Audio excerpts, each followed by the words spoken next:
Vinay Kumar Singh Neetu organic स्वदेशी store का संचालक हूँ, जो नोएडा में सेक्टर 22 में 8 सालों से ये स्वदेशी आयुर्वेदिक गौशाला जैविक स्टोर स्थापित है। एक ही छत के नीचे आप कोई भी उत्पाद जाके यहाँ से ले सकते हैं। आज जो मेरा आगमन हुआ है वो श्री राम गौशाला सेवा समिति में हुआ है, जुबेली पोरबंदर गुजरात में मैं आया हुआ हूँ। और एक ऐसी शख्सियत से मैं आपको मिलवाना चाहता हूँ जो गाय के प्रति जो उनका भाव है ये काबिले तारीफ है।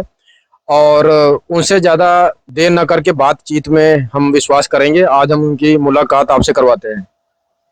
राजू भाई, जय गौ माता, जय गोपाल। जय गौ माता, जय गोपाल। राजू भाई, जो आपकी ये गौशाला है श्री राम गौशाला सेवा समिति, ये जुबेली पोरबंदर में आता है। अच्छा। तो आपके हिसाब से ये थोड़ा सा मुझे बताएंगे कि आपने ये जो नाम चुना है गौशाला का रखने का, हाँ। तो इसके पीछे आपका क्या भाव था? आपने किस तरह से सोचा इसको? पहले तो मैंने ये नाम श्री राम इसलिए रखा है हाँ।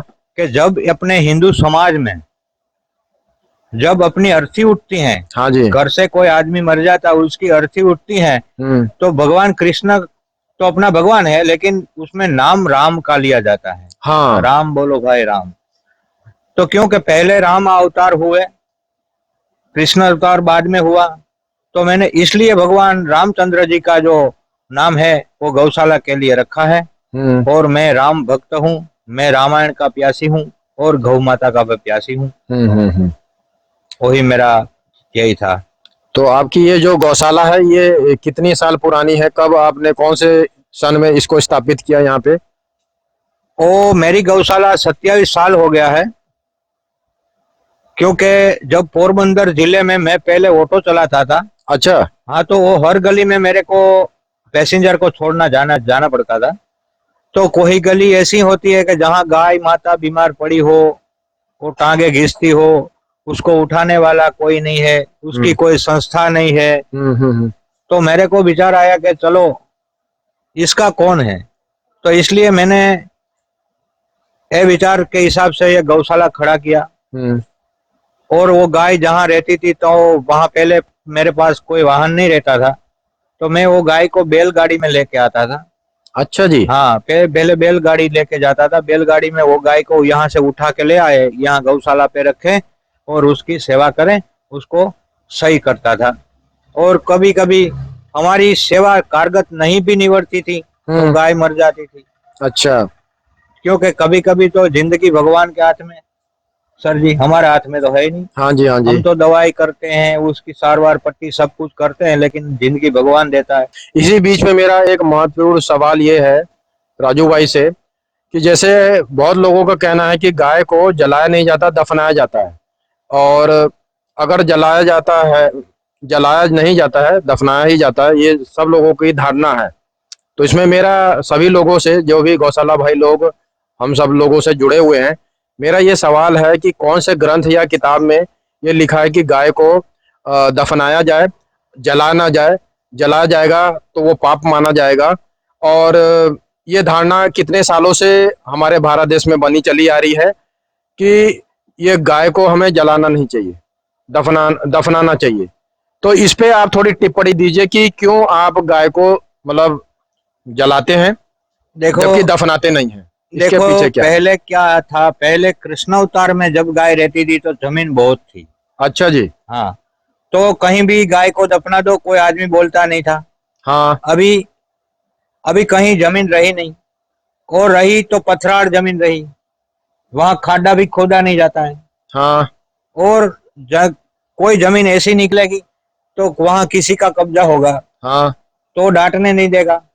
और फिर मेरा जो दिमाग ऐसे चले कि मैं जो, देखो, कबीर साहब ने बहुत अच्छा बताया है। अच्छा।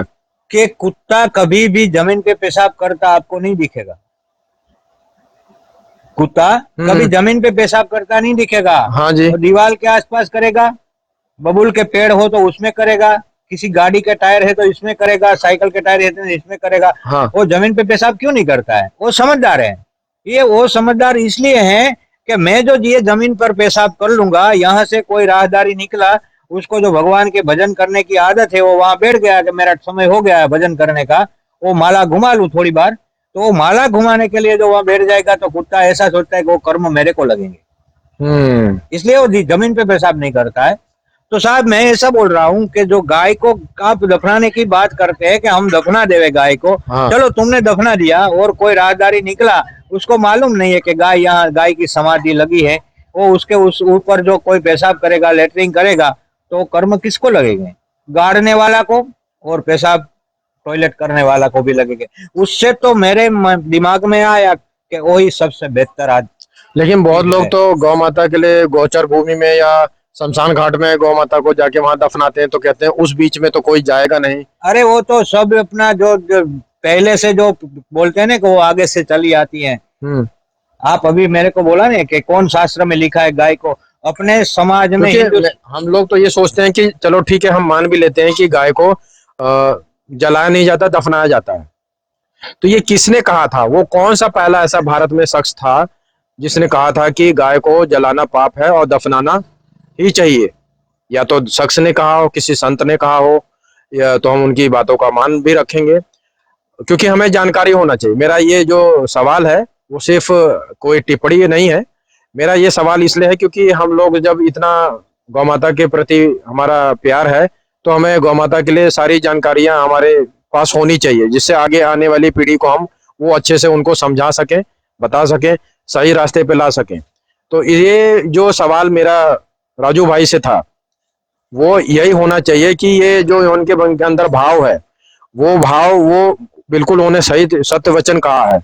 तो एक बार फिर से बोलिए। वो जो गाय को गाड़ना है तो जो हर हर हर जीव आते हैं जगत में जन्म लेके, आखिर क्या होता है? मिट्टी। मिट्टी में तब्दील जलाओ है। तो भी मिट्टी। हम लोग जलते हैं तो 20 ग्राम मिट्टी में तब्दील हाँ हो जाते मिट्टी हैं। में। और जमीन में गाड़ दो तो भी मिट्टी। हाँ। तो हिंदू शास्त्र में 4 दाग लिखा है अपने को। अच्छा जी। बताइए। पहला दाग है अग्नि दाग, हम्म। पहले नंबर पे। हम्म। दूसरा दाग है जमीन दाग। हम्म। और तीसरा दाग है वन दाग। हम्म। कि ये अपना जो आत्मा ये शरीर है अपना बचा हुआ है, उसको वन में छोड़ दो, कोई वन का जीव खाएगा तो उसको जो भूख मिटेगी, तो जो मरने वाला आदमी है उसको पुण्य मिलता है। तो अच्छा। कहावत है, किसी ने देखा नहीं, हाँ। किसी का कागज नहीं आया कि मेरा देह जो कुत्ते वरु जंगली प्राणियों खा गया तो मेरे को मोक्ष मिल गया, ऐसा कागज है किसी के पास? नहीं है। तो चौथा दाग है वो जल दाग है कि जल के जीव अपनी अपनी ये डेड बॉडी के खाएगा तो उसका जो आत्मा है उसको भूख लगी है तो तृप्त होगा। तो वो कहने वाला है लेकिन किसी के पास कागज नहीं है। नहीं है।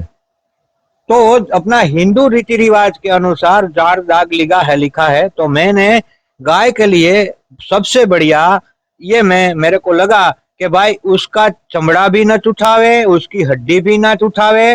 वो उसका देखो ये चमड़ा जाता है कलकत्ता, वहां फिनिशिंग होता है, उसका हाड़ और उसकी हड्डी निकलती वो भी चली जाती है, वो टूथपेस्ट में आती। बराबर है। हाँ। हाँ तो आप सुबह से बोलते हैं कि हम माई भक्त है, हम बाप भक्त है, हम ऐसा भक्त है, लेकिन आप सुबह से अशुद्ध हो जाते हैं। हाँ। टूथपेस्ट जब अपने जड़बे में घालते हैं लगा के तो अशुद्ध हो जाते हैं। वो तो है ही। उसमें तो गाय की भी हड्डी होगी, भैंस की भी होगी, कुत्ते भी होगी, हाँ, सबकी ये होगी। तो मैं ये बताता हूँ सबको कि ऐसे तो इसलिए मैंने जो मेरा विरोध करने वाला भी बहुत है कि राजू भाई गाय को अग्निदाह मत दो, तो मैं उसको बोला कि कृष्ण भगवान को क्यों दिया था अग्निदाह? हाँ तो वो कहेंगे कि वो तो इंसान थे, वो भगवान नहीं थे। भगवान थे। तो गाय वो मेरे को बोला कि यो गाय है वो देव में आती है, उसको अग्निदाह नहीं देना चाहिए। तो मैं उसको बोला कि कृष्ण किस में आता था? वो तो इंसान में आता था, देव में आता था? देव में। हाँ तो कृष्ण भगवान को क्यों दिया? तो इसलिए मैंने गाय को दिया। तो मैंने सबसे अच्छा वही सोच लिया भैया कि अग्निदाह दे दो, उसका अस्थि है वो ले लो। तो जो लोग आपसे इस बात से पहले ये इस तरह की बातें करते थे, गाय को दफनाना है, जलाना नहीं चाहिए, हाँ तो जिस इस तरह से आपने कृष्ण भगवान जी का जो उदाहरण दिया, हाँ तो अब उनका क्या कहना है? चुप हो गया। चुप हो। मैं तो ये गाय के पीछे किसी ने इंडिया में कुछ नहीं किया होगा। मैं बाहिंद्री देशान यात्रा गाय की इंडिया में मैंने निकाली थी। वो कौन से सन में थी?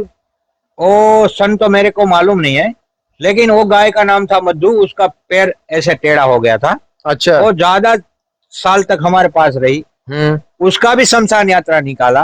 और हमारे पास एक गंगा गाय की नाम गाय थी, उसका दोनों पैर, अगले वाला पैर टेढ़ा था, वो मर गई, उसकी हमने शमशान यात्रा निकाली। वो दोनों गाय को मैंने गौशाला में समाधि दिया है, अभी जीवित समाधि है।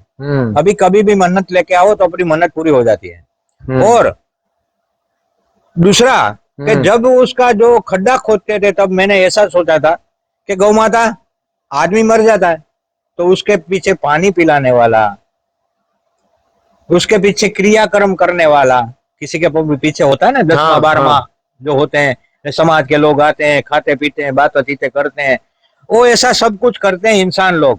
तो मैंने सोचा गौ माता तुम्हारे पीछे कौन करने वाला है, चलो मैं कथा करूंगा आप में मोक्ष के लिए। भारत देश की गाय जितनी कत्ल खाना में मर गई, बीमारी में मर गई, एक्सीडेंट में मर गई, तो पहली कथा मैंने गायों का आत्मा की शांति के लिए यहाँ कराई, पोरबंदर जिला में। हाँ, जिला में।